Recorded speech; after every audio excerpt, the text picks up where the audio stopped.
Esse corte faz parte do canal Duda Garbi, um assado para. Gostou? Te inscreve no canal. Eu desafio sempre quem vai discutir o Renato. Cara, na história do futebol mundial, cite um exemplo de um craque bandeira e treinador bandeira. Ou seja, mega... No mesmo time é raro, velho. Ah, o Cruyff no Ajax, porra, sim, é o maior craque tático que eu vi na vida.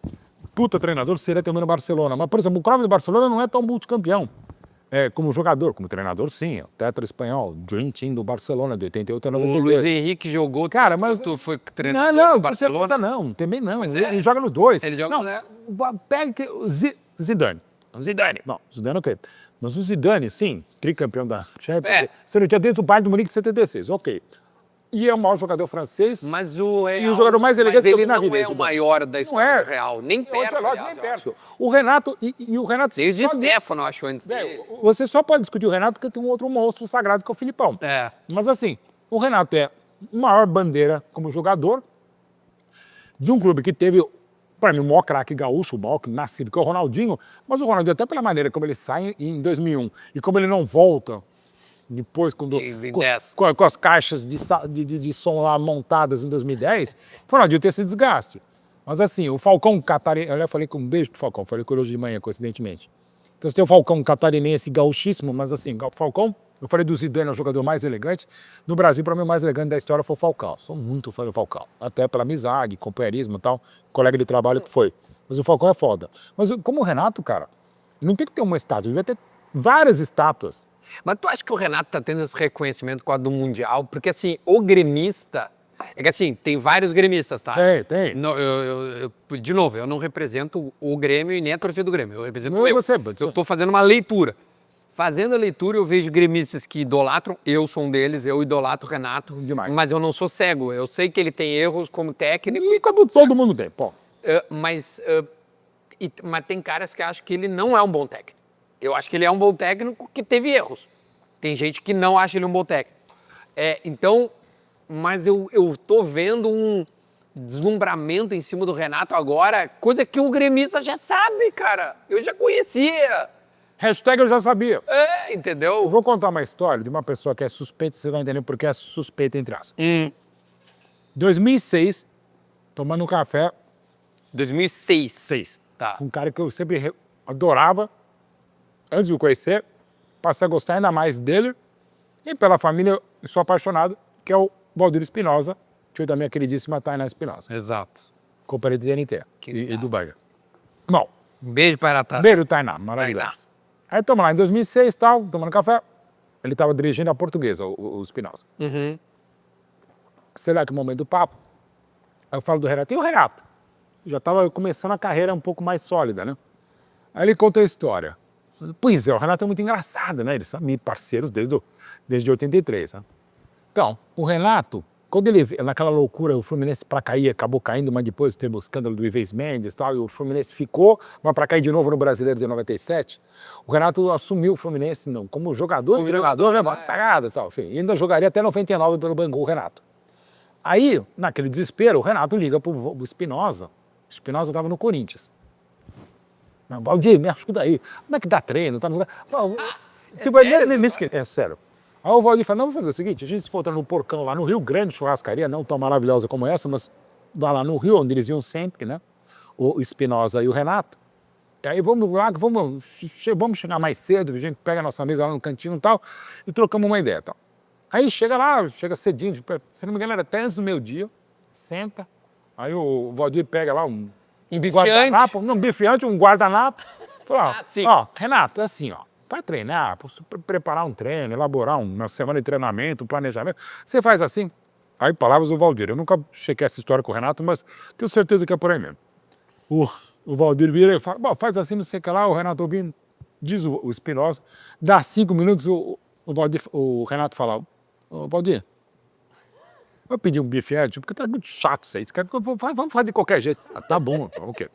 96. 10 anos depois, Espinosa ainda treinando aqui a Portuguesa em São Paulo. Estamos lá conversando, né? Ele contando essa história. Aí eu falei, bom, ele contou essa parte. Bom, e aí? Bom, agora, há 2 semanas atrás, o Renato me liga. Eu estava no Rio. Vamos almoçar, vamos no porcão, vamos lá no porcão. Aí chega, não falamos nada. Chega lá, o Renato, valeu, chega lá, família e tal. Então, Valdir, olha só a ideia que eu tive para um treinamento agora. Vê se é legal. Pega o guardanapo, começa a rabiscar, falar, não sei o que lá. Aí vira o Valdir e fala, pô, Renato, isso é muito chato. Deixa eu pedir um outro bife antes aqui. Cara, virou em 10 anos. Não porque o Valdir Espinosa ficou de saco cheio, mas porque o Renato tinha virado esse cara que ele é. E quem trabalha diretamente com ele, membros de comissão técnica, não só da dele, quem passou por comissão técnica eventual, quem o enfrentou, jogadores com quem ele trabalhou, parece que todo mundo fala para mim porque eu fiquei com essa coisa na cabeça desde 2006. E já perguntei para o Renato fora do ar e no ar se é isso, e ele rindo daquele jeito, sacana dele, falou, ele cria essa persona que eu acho até discutível, porque eu vou pra praia, meio que Romário, treinar pra quê e tal. E ele fala assim, quer saber? Foda-se, eu vou estudar. E estuda pra cacete. Eu acho ele muito bom treinador. Para resumir o que eu longamente falei aqui, o Renato não é tão bom quanto ele acha que é, ou ele diz ser também, porque ele também sabe, é muito inteligente. Mas ele não é tão ruim como muito detrator tem.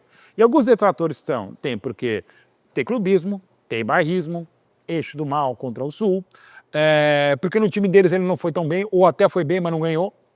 E acho que fica claro que o time eu estou falando.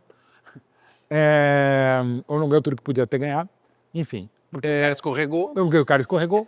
Mas tudo bem, você pode... Que não foi nada a ver com ele, cara. Exatamente, mas enfim. Então assim, ele não é tão ruim, ou porque ele briga com a imprensa, e ele foi muito mal naquele episódio no ano passado, no Grêmio, vou falar que vocês fazem, negócio de família, envolve a família, ele sabe que ele falou merda e fez merda aqui, mas ok. Mas assim, o Renato eu acho um muito bom treinador, eu acho um ótimo treinador.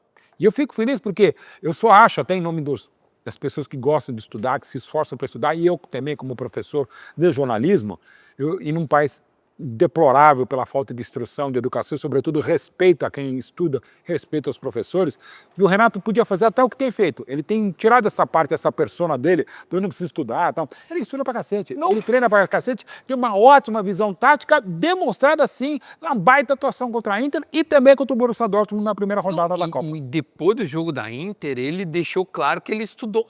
Pra caralho, ele teve que... Desculhou, teve culhão. E outra coisa muito legal, que não sei porque só naquele jogo até então na Copa do Mundo de Clubes, e não sei se vai ter os próximos, me apareceu.